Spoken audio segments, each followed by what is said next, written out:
네, 우리 부활절 아침입니다. 네, 우리 아까 예배 시작하면서 우리가 아까 환영의 인사, 그건 제가 만든 인사가 아니고요. 전통적으로 교회에서는 이렇게 인사를 부활절 아침에 했습니다. 우리 다시 한번 인사해 볼까요? 네, 이번에는 교독으로 하지 않고요. 자, 한꺼번에 주님이 부활하셨습니다. 참으로 부활하셨습니다. 여기 옆 사람에게 우리 함께 인사합시다. 시작. 주님이 부활하셨습니다. 참으로 부활하셨습니다. 네, 그렇습니다. 성탄절을 참 기쁘고 또 우리가 참 화려하게 보내는데 사실은 기독교의 최고의 경축일은 교회사에서 보면 부활절이었습니다. 예, 부활절. 다 중요하지만 그래서 우리 부활의 아침 우리가 기쁨으로 맞게 되었습니다. 자, 부활절을 맞으신 여러분과 가정에 부활의 새 생명과 산 소망이 충만하기를 주님의 이름으로 축복합니다. 우리 축복하면서 다시 한번 고백할까요? 주님의 이름으로 축복합니다. 주님 안에 사랑합니다. 시작. 주님의 이름으로 축복합니다. 네, 주님 안에서 사랑합니다. 네, 그래요. 자, 오늘 우리가 그 부활의 첫 현장, 처음 부활의 장소 한번 가겠습니다. 오늘 본문의 말씀 바로 그 장소입니다. 자, 우리 읽지는 않았지만 우리 요한복음 20장 1절에 보면 안식 후 첫날 일찍이 이렇게 나옵니다. 그러니까 안식 후 첫날 우리가 주일, 그러니까 안식일은 사실은 토요일이에요.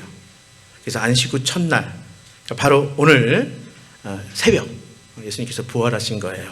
그래서 우리가 주일하고 주님의 날 지키는 것은 주님이 부활하신 날을 우리가 기념해서 주일이다 이렇게 지키는 거예요.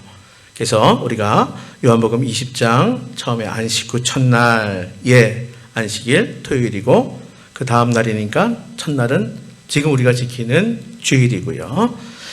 바로 오늘 아침 새벽 우리 주님이 부활하셨습니다. 자, 이 새벽에 바로 막달라 마리아를 비롯해서 복음서마다 조금 다른데 공통적으로 막달라 마리아와 몇 명의 여인들이 예수님의 시신에 바르려고 향유를 준비해서 일찍 집을 나섭니다. 예수님이 이제 묻히신 무덤을 향해서 나아갑니다. 당시 이 팔레스틴 지역, 특별히 이제 유대인들의 무덤은 이제 돌무덤. 뭐 다 그런 건 아니에요. 그래서 좀 있는 집에서는 이렇게 돌무덤을 미리 마련해 놓아요. 그래서 아리마대 요셉이 자기가 들어갈 그 무덤을 예수님께 양보한 거예요. 그래서 바로 향유를 준비해서 그 예수님의 시신에 향유를 바르려고 여인들이 우리 주님을 얼마나 사랑했으면 그렇죠?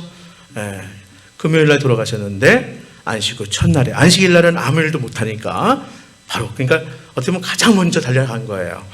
자, 무덤을 찾아갔어요. 그런데 이게 웬일이에요? 우리가 잘 아는 것처럼 무덤 문을 막은 돌문이 그렇죠? 자, 무덤 앞에 동굴 무덤인데 큰 돌문, 그러니까 도저히 옮길 수 없어요. 여인들은 옮기지 못해요. 근데 이 돌문이 열려 있는 거예요. 이상하잖아요. 깜짝 놀라서 이 마리아가 달려갑니다. 그리고 차마 들어가지도 못하고 밖에서 예수님이 누우신 바로 그 장소를 이렇게 보니까 예수님의 시신이 없는 거예요. 자, 그러니까 예수님의 시신이 분명히 그 무덤 안에 있어야 하는데 문은 열렸고 예수님의 시신을 찾을 수가 없는 거예요.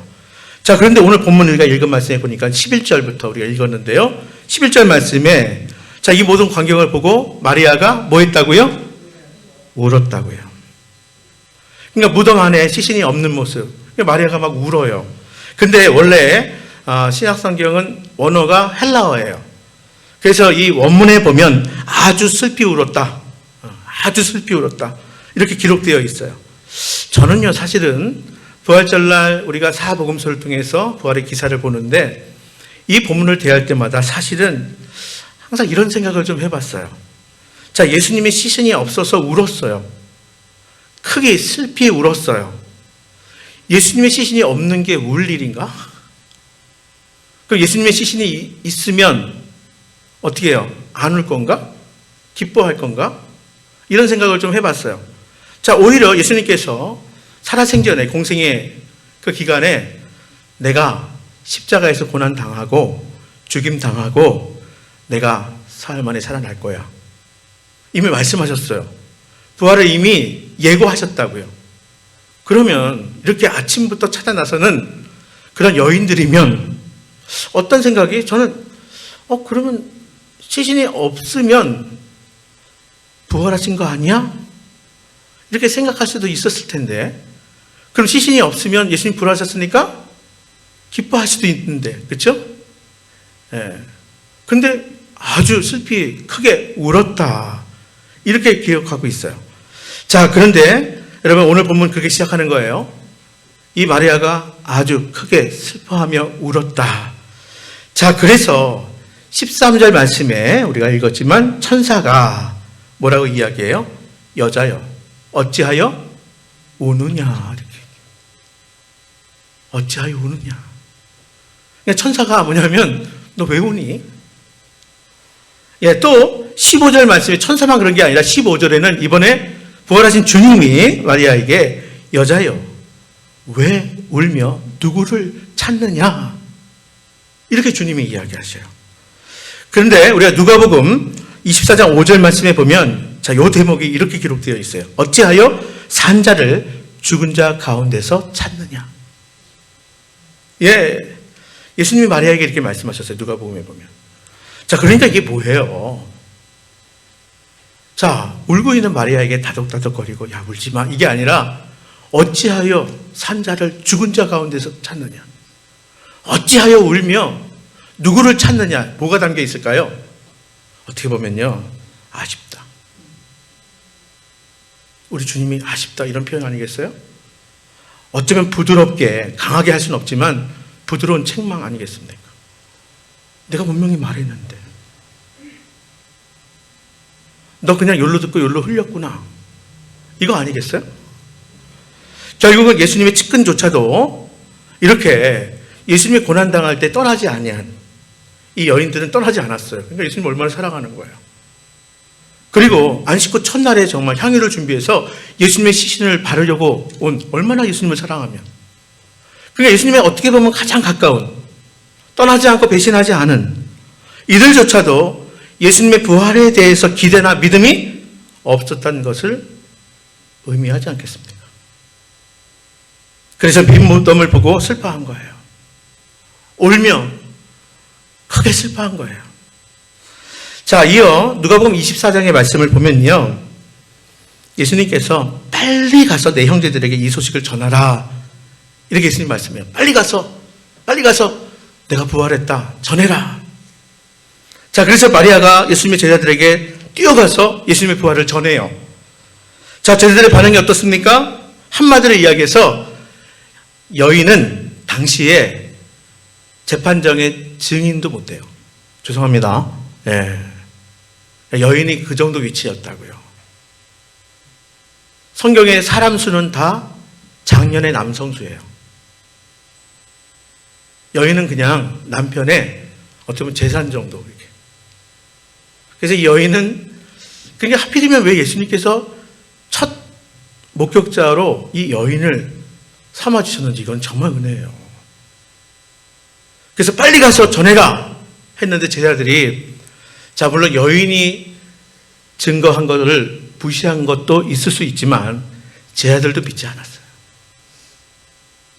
믿을 수가 없었어요. 네, 한마디로 이야기해서 제자들조차도 이 여인이 미쳤구나. 헛소리한다. 이렇게 여겼어요. 자, 그런데요. 여러분, 이들과 달리 정말 놀라운 한 인물을 먼저 소개합니다. 자, 그것도 구약에 나오는 한 인물이에요. 여러분, 부활신앙의 원조가 있습니다. 누굴까요? 아브라함입니다. 우리가 믿음의 조상이라고 하는. 자, 믿음, 무슨 믿음이에요? 부활의 믿음이에요. 부활의 신앙이에요. 여러분, 사실 아브라함을 제대로 이해하기란 참 곤욕스러워요. 어렵습니다. 우리 잘 알아요. 성경에 나오는 이야기니까 무조건 그러려니 하지만 한번 따져보자고요. 한번 생각해 보자고요. 어떻게 아비가 100세 얻은 외아들입니다. 둘도 아니에요. 하나예요. 이 외아들의 목을 스스로 땁니까? 그리고 각을 떠요. 각을 뜬다는 건 뭐냐면 다 포를 뜬다는 이야기예요. 그리고 하나님께 다 태워 바쳐요. 번제로 바쳐요. 이게 가당치나 한 이야기입니까? 여러분 상상이 됩니까? 우리가 믿음의 조상 아브라함이 바로 이런 일을 시행했다고요. 아무리 하나님의 명령이라고 그렇지 어떻게 한치의 망설임도 없이 스스럼 없이 자기 생명보다 10배, 100배, 1000배 뭐 이렇게 표현한들 그 사랑을 표현할 수 있겠어요? 더 소중한 아들의 목을 따서 시퍼런 칼을 들이밀 수 있겠습니까? 어떻게 우리가 아브라함을 정말 멀쩡한 사람이라고 할 수 있겠습니까? 여러분 만일에 요 아브라함의 내용이 창세기 22장에 기록되어 있어요. 근데 창세기 22장에서 끝났다면 여기서 읽고 신약성경 히브리서 11장의 말씀이 없었다면 아직도 저 역시도 끙끙 앓았을 거예요. 이거 어떻게 해야 돼? 근데 히브리서 11장에 보면 히브리서 11장 17절의 말씀이 이렇게 나와 있어요. 아브라함은 시험을 받을 때에 믿음으로 이삭을 드렸으니 그는 약속들을 받은 자로 돼 그 외아들을 드렸느니라. 여러분 여기서 말하는 믿음이 뭔지 아세요? 믿음으로 아들을 드렸대요. 근데 여기 믿음을 히브리서 11장 19절에는 이렇게 믿음을 설명합니다. 그가 하나님이 능히 이삭을 죽은 자 가운데서 다시 살리실 줄을 생각한지라. 여러분 믿음이 다른 게 아니에요. 여러분 우리의 믿음이 관념이 아니에요. 말씀으로 구체적으로 말씀해 주세요. 여기 믿음은 하나님이 능히 이삭을 죽은 자 가운데서 다시 살리실 줄을 믿었는데요. 이 믿음이에요. 그렇습니다. 아브라함은 결코 정신 나가서 그런 일을 한 게 아니에요. 하나님이 내 아들을 죽은 자 가운데 다시 살려주실 것을 믿었기에 주저없이 하나님 말씀에 순종하고. 여러분 그래서 어떻게 됐어요? 히브리서 11장 19절 남은 하반절을 제가 읽어드립니다. 그를 죽은 자 가운데서 도로 받은 것이니라. 여러분 신앙은요 정말 멋져요. 아시겠어요? 우리가 믿음을 소유했다는 거, 우리가 신앙생활 하는 것은요 그저 그런 게 아니에요. 하나님을 믿는다는 것, 우리가 예수님을 믿는다는 것은 참으로 멋진 일이에요. 이게 얼마나 멋진 부활 승리, 신앙의 승리입니까? 여러분 아브라함이야말로 우리 믿음의 영원한 조상이에요. 곧 부활 신앙의 원조가 되어서 마땅해요. 그래서 믿음의 조상인 거예요. 우리 믿음의 선조가 되는 거예요. 내가 아들을 잡아 바치지만 하나님은 반드시 내 아들을 살려준다는 것을 알기에, 믿었기에 주저함이 없이 하나님 말씀에 순종한 거예요. 아들의 목에 실제적으로 칼을 들이댄 거예요. 하나님 봐도 정말 놀랐어요. 이게 그러다 진짜 잡혔거든. 아무리 그래도 그렇지. 부활은 확실히 있어도 그렇지. 그래서 아브라함아 얼마나 급하게 막았는지 몰라요. 여러분 사실 부활 신앙은 이렇게 무섭습니다. 여러분 부활 신앙은 이렇게 강력한 거예요. 우리의 신앙은요 결코 가볍지 않아요. 나약하지 않아요. 부활 신앙은 이렇게 강력한 거예요. 부활 신앙은 이렇게 확실한 우리의 놀라운 능력이 되는 거예요. 죽음 앞에서 절대로 체념하거나 절망할 수 없는 이유가 여기에 있는 거예요. 이것이 부활 신앙이에요. 여러분 하나님이 다시 살려주신다는데 어쩌겠어요? 여러분 제가 어렸을 때 싸움할 때 제일 무서운 아이가 누군지 아세요? 죽기 살기를 덤비는 아이예요.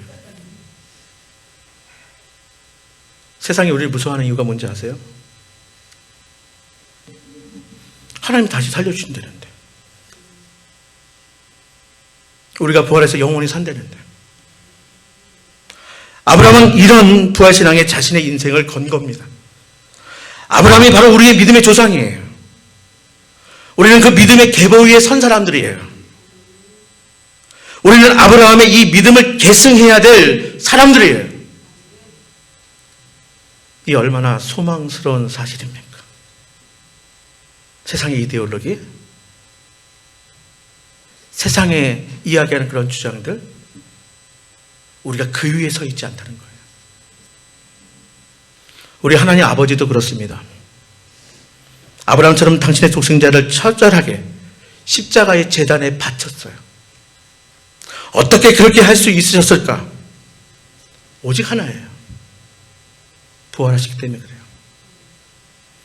좀 표현이 그렇지만 부활을 믿었기 때문에 하나님도. 네.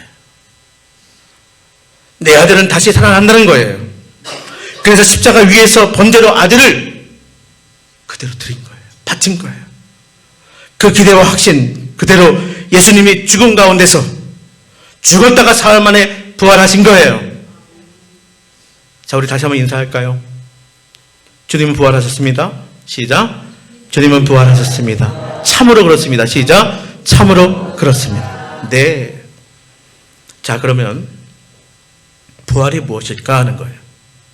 자, 우리 자녀들에게 제가 자주 말씀했어요. 우리 모두가 들어야 돼요. 부활이 뭐예요? 나사로처럼 다시 살아나는 거예요. 회당장 야이로의 딸처럼 또 나인성 과부의 아들처럼 죽었다가 다시 살아나는 게 부활입니까? 그것은 우리가 소생이라고 합니다. 회생이라고 합니다. 여러분, 소생, 회생과 부활은 전혀 달라요. 한마디로 소생과 회생은 부활이 아니에요. 자, 이제 부활장으로 유명한 고린도전서 15장의 말씀을 보면요. 고린도전서 15장 51절의 말씀에 보면 이렇게 기록되어 있어요. 보라, 내가 너희에게 비밀을 말하노니 우리가 다 잠잘 것이 아니요 마지막 나팔 순간에 호련히 다 변화되리니. 여러분, 여기 보면 보라, 내가 너희에게 비밀을 말하노니, 여기 비밀이 부활의 비밀입니다. 부활의 비밀. 자, 종말의 때, 나팔 불 때, 우리가, 그렇죠? 되게 종말의 때, 마지막 때, 나팔 불 때, 이렇게 표현을 합니다. 재림의 나팔이 울리는 그 순간에 우리가 다 오늘 새벽에 부활하신 주님처럼 신령한 몸으로 변화되는 사건이 부활이라는 거예요. 변화되리니. 가장 중요한 단어가 변화되리니. 뭐가? 내 몸이 신령한 몸으로 변화되는 것. 이게 부활이에요. 자, 주님이 재림하실 때 이미 죽은 사람들은 살아나면서 변화돼요. 주님이 재림하실 때 죽지 아니한 사람은 뭐예요? 살아있는 채로, 산채로 이 몸이 아니라 변화돼요. 그래서 죽어있는 사람은 죽어있는 대로 살아날 거예요. 정확히 이야기하면 부활체로 변화되는 거예요. 여전히 살아있는 사람은 살아있는 대로 변화됩니다. 한마디로 이야기해서 부활체로 변화되는 거예요. 여러분, 그래서 고린도전서 15장 이어서 52절부터 53절의 말씀을 제가 읽어드릴게요. 나팔 소리가 나매 죽은 자들이 썩지 아니할 것으로 다시 살아나고 우리도 변화되리라. 이 썩을 것이 반드시 썩지 아니할 것을 입겠고 이 죽을 것이 죽지 아니함을 입으리라. 예. 자, 성경은 우리의 언어, 우리의 문학적인 그 표현으로 나옵니다. 그래서 입는다. 그렇죠? 이렇게 표현을 해요. 자, 이제 다시는 뭐예요? 썩지 아니할 것. 변화되지 아니하는 것으로 우리가 입는다는 거, 변화된다는 이야기예요. 자, 그러므로 우리는 부활하면요, 지금의 이런 몸이 아니에요. 다른 몸이에요. 말씀드린 것처럼 부활체로 우리가 부활하는 거예요. 변화되는 거예요. 여러분, 왜 그럴까요? 우리가 예수님 믿으면 부활의 소망을 얻어요. 영원한 생명, 영생의 소망을 얻습니다. 영원히 살아요. 근데 이 몸으로는 영원히 살 수 있어요, 없어요? 없습니다. 우리가 이 몸으로는 영원히 살 수 없어요. 그래서 뭐예요? 부활체로 변화되는 거예요. 우리가 자, 육신의 한계를 가지고는 영생의 삶을 지금 누릴 수는 있지만 영생할 수 없어요. 이런 몸은 한계가 있기 때문에 절대 영생할 수 없어요. 그런데 주님이 예수 믿으면 영생을 얻는다. 거짓말 하셨어요? 아니죠. 바로 영생할 수 있는 몸, 부활체로 변화되는 것. 그게 부활이에요. 자, 신령한 몸으로 변화되어야 영생할 수 있는 거예요. 두 번 다시 아프지 않고요. 죽지 않고요. 늙지 않는 신령한 몸으로 변화되는 거예요. 그때는 그 누구도 더 이상 신체적인 컴플렉스를 느낄 필요가 없습니다. 장애를 입고 있는 많은 사람들이 있죠. 그때는 장애도 없어요. 장애인도 그때는 온전한 몸으로 변화되는 거예요. 자세하게도 사도 바울은 고린도전서 15장 35절 이하의 말씀에 이 부활을 쉽게 설명을 했는데 바로 꽃과 꽃씨에 비유합니다. 그러니까 우리에게 이렇게 부활신앙을 주려고요, 얼마나 하나님의 애쓰신지 아시겠죠? 사도 바울이 꽃과 꽃씨로 비유하는데 자꾸 볼품없는 그 씨를 땅에 심으면 그게 썩어서 싹이 나고 그리고 꽃을 피운다는 거예요. 그 놀라운 변화가 바로 부활이다, 이렇게 설명하고 있는 거예요. 고린도서 15장 44절의 말씀은 부활을 육체의 몸을 심으면 바로 신령한 몸으로 다시 사는 것, 그것을 부활한다, 이렇게 말씀하고 있어요. 여러분, 몇 가지 더 말씀을 드리면 간단하게, 부활은 인간관계도 새롭게 해요. 자, 부활 때에는요, 시집 장가도 안 가요. 하늘에 있는 천사와 같다고 말씀해요. 그러므로 여러분, 혹시나 천국 가서 빚쟁이 만나면 어떨까? 천국 가는데 왼수 만나면 어떨까? 전혀 고민할 필요 없다는 거예요. 인간관계가 완전 새로워져요. 그런 거 없어요. 자, 부활할 때에는 자연도 변화됩니다. 지금의 환경으로는 영원히 살 수 없어요. 여러분 아시죠? 성경에 보면 장수하는 때가 있어요. 왜 인간의 수명이 단축됐느냐? 환경 때문에 그래요. 그러니까 이거는 오래 살아봤자, 그렇죠? 아무리 환경을 우리가 보호하고 해도 그래도 한계가 있잖아요. 영원히 못 살아요. 근데 부활 때는 자연도 변화합니다. 지금의 환경으로 우리가 영원히 살 수 없기에 시간이 가면 망가지고 낡아지게 되기 때문에 우리가 영원히 살 수 있는 바로 삶의 요람으로 환경도 변화돼요. 거듭나는 거예요. 그러니까 우리가 예수 믿으면 우리만 거듭나는 게 아니라 환경도, 자연 환경도 거듭나게 되는 거예요. 주님 오실 때. 자, 그래서 이사야서 11장의 말씀에 보면, 그렇죠? 여러분 잘 아는 말씀이에요. 사자가 풀을 먹고, 그리고 어린아이가 독사굴에 손을 넣어도 물리지 않는, 그렇죠? 사자와 어린 양이 뛰어노는, 그게 뭐냐면 부활 이후의 삶인 거예요. 우리가 하나님 나라 천국에서의 삶이라는 거예요. 이것이 바로 부활의 세계, 새 하늘과 새 땅이라는 거예요. 그러므로 부활은 그리스도인의 궁극적인 비전입니다. 여러분, 우리가 예수 믿는 것은 하나님 나라를 살아가는 사람으로 우리가 선택받고 부름받았다는 거예요. 우리가 지금 여기서 그 하나님 나라를 맛보면서 알기 위하여 신앙생활을 하는 거예요. 자, 그러면 이제 마지막으로요, 오늘 새벽에 이제 부활하신 주님, 예수님의 부활이 왜 우리에게 중요할까요? 왜? 예수님의 부활, 뭐가 관계가 있어요? 왜 예수님의 부활이 우리에게 중요할까? 여러분, 제가 예배 중에 기도할 때 말씀드렸던 것 같아요. 꼭 기억하세요. 장차 우리의 부활의 보증이 되어주신다. 이 얘기는 뭐냐면 예수님이 부활하심으로 우리도 부활하신다는 그 보증을 서주신 거예요. 보증이 되어주세요. 자, 두 번째는 뭐냐면 예수님의 부활의 첫 열매가 되어졌다고 그랬어요. 첫 열매는 뭐예요? 첫 열매를 끝나요? 아니죠. 첫 열매 다음에 두 번째, 세 번째, 네 번째 열매가 있어요. 예수님의 부활이 왜 우리에게 중요하냐면 예수님이 부활의 첫 열매가 되어주셔서 우리도 주님 오실 때에 부활한다는 거예요. 죽은 자는 죽은 자대로 부활체로, 그때까지 살아있는 자는 살아있는 몸이 부활체로 부활한다는 사실이에요. 자, 그렇습니다. 여러분, 이제 예수님이 부활하심으로, 오늘 새벽에 부활하심으로 부활의 새 시대를 활짝 열어 제껴요. 그래서 우리가 부활을 기뻐하고 감사하는 거예요. 그래서 예수님의 부활이 중요한 거예요.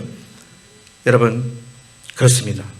예수님이 부활의 첫 열매가 되어 주셨듯이 이제 다음 차례는 나인 것을, 여러분인 것을 꼭 기억하시고 확신할 수 있게 되기를 바랍니다.